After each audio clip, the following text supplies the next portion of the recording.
स्वामी समर्थ मंडळी आणि चला तर आज मी बनवले आहे फुलवाती.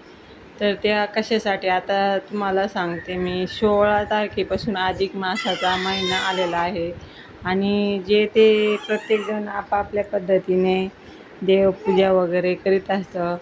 तर आपण म्हटलं निदान एक दिवा महादेवाला किंवा आपल्या घरातल्या देवाला गावरान तुपाचा शुद्ध आपण घरी बनवलेल्या तुपाचा लावूया. म्हणून मी वाती तयार करून घेतलेली आहे.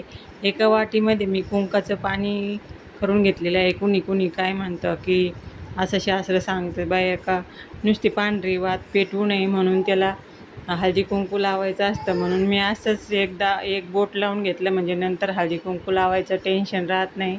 म्हणून मी कुंकाचं पाणी करून घेऊन वाती वळून घेत आहे. आणि काय होतं आपल्या मागं गडबड असल्यामुळे एकदा तयार करून ठेवल्या ना वाती, तर मग आपल्याला कधी पण पटकन घेऊन देवासमोर लावता येतात किंवा मंदिरात जरी बाहेर जायचं असलं तरी आपण घेऊन जाऊ शकतो. कारण मध्ये या कामामुळे इतका वेळ भेटत नाही आणि या अशा इतक्या तयार झाल्या वाती.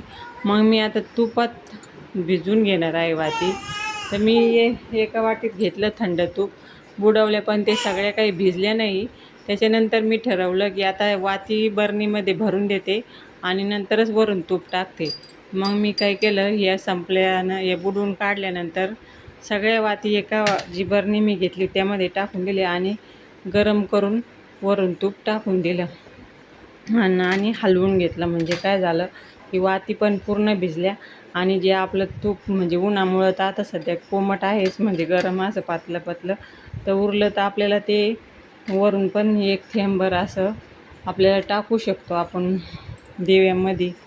तर कोणी ज्याच्या त्याच्या पद्धतीने काम करीत असतं.